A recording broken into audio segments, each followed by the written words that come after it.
যদি উঁচু জমি থাকে একজন মানুষের এবং পরিত্যক্ত জমিও যদি থাকে, একমাত্র চাষ করা সম্ভব সেটা পেঁপে। এইটা জাস্ট ব্যাংক। আপনি একবার ব্যাংকে নাম লিখালেন, তারপরে টাকা পাইতেই থাকেন, যেরকম সুদ পান ওখানে হারাম, এইটা হালাল। আসসালামু আলাইকুম বন্ধুরা, কেমন আছেন সবাই? দেশ এবং দেশের বাইরে যারা এই মুহূর্তে আমাদের ভিডিও দেখছেন সকলকে স্বাগত জানাচ্ছি। ছোট্ট একটি ভিডিও আপনাদেরকে দেখাবো। আজকে পেঁপে চাষের অর্থনৈতিক গুরুত্বটা আপনাদের বলবো। এখানে বিশাল বড় একটি প্রজেক্টে আমরা চলে এসেছি। এটা হচ্ছে নওগাঁ ফিরোজ ভাইয়ের পেঁপের প্রজেক্ট। তো আমরা ফিরোজ ভাইয়ের অভিজ্ঞতা একটু জানার চেষ্টা করবো এবং বাস্তবতায় বাংলাদেশের আবহাওয়া এবং জলবায়ুতে পেঁপে চাষের গুরুত্বটা কি, এত বৃহৎ পরিসরে করা কেন, সেসব বিষয়ে জানবো। আসসালামু আলাইকুম। ওয়ালাইকুম আসসালাম। ফিরোজ ভাই কেমন আছেন আপনি? জি আলহামদুলিল্লাহ। ভাইয়া আপনি কেমন আছেন? আলহামদুলিল্লাহ, অনেকদিন পর আপনার সাথে দেখা হলো। জি আচ্ছা, এর আগে রংপুরে প্রজেক্ট ছিল, সেখানে যাওয়ার সুযোগ ছিল, কিন্তু নওগাঁয় এত বৃহৎ পরিসরে বাগান করেছেন আমি আসলে জানতাম না। আজকে দেখে অবাক হয়ে গেলাম, বৃহৎ আকারে পেঁপের বাগান গড়ে তুলছেন। আপনার একটু বাস্তব অভিজ্ঞতা থেকে আজকের এই প্রোগ্রামের মাধ্যমে একটু বলবেন যে বাংলাদেশের আবহাওয়ায় পেঁপে চাষের গুরুত্বটা কি, কেন আমরা এই ফসলটা চাষ করতে পারি বা এটাতে কেন বেশি প্রাধান্য দেব? আপনি হয়তো জানেন না যে আপনার অনুপ্রেরণায় আমি কৃষিতে আসছি। আপনার সঙ্গে যখন রংপুরে প্রোগ্রাম করছি, তারপর থেকে কৃষিকে আপনি আমাকে নিয়ে আসছেন। এখন আমরা প্রজেক্টটা করছি পেঁপে।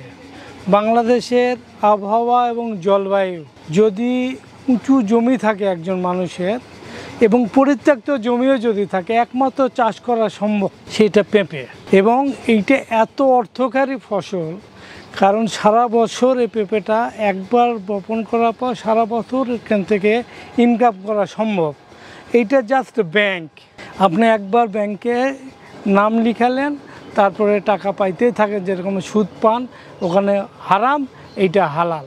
এবং আমাদের আবহাওয়ায় বেশ কিছু জাত আছে দেশের, যেগুলো অনেক উন্নত। আপনারা খুঁজে সে জাতগুলোকে নেওয়ার চেষ্টা করবেন। আশা করি যা এখন আধুনিক যে ভাইরা, আধুনিক শিক্ষিত যারা আসতেছে, তারা অন্যান্য কিছু চাষ করার পাশাপাশি পেঁপে চাষ করলে আমি মনে করি অনেক ভালো হবে। এবং আমরা চেষ্টা করতেছি এই পেঁপেকে দেশের বাইরে পাঠানোর জন্য। আমাদের মূল প্রজেক্ট হচ্ছে বেশিরভাগই আমরা এক্সপোর্ট করব। কেউ যদি পেঁপে তৈরি করে, এবং আমাদের ফর্মুলায় আমরা আসলে রাসায়নিককে বাদ দিয়ে জৈবভাবে এটা করার চেষ্টা করতেছি। এখানে আমরা বাইরে থেকে আনা মাটিটাকে আমরা এখানে শোধন করে এই পেঁপের উপযুক্ত করে মাটি তৈরি করতেছি। এইটা বাইরের কানাডা থেকে আমাদের এখানে ভিজিট করছে, আফ্রিকা থেকে করছে, তারা যে অনুযায়ী মাটিতে করতে বলছে আমরা সেইটা নিয়ে কাজ করছি।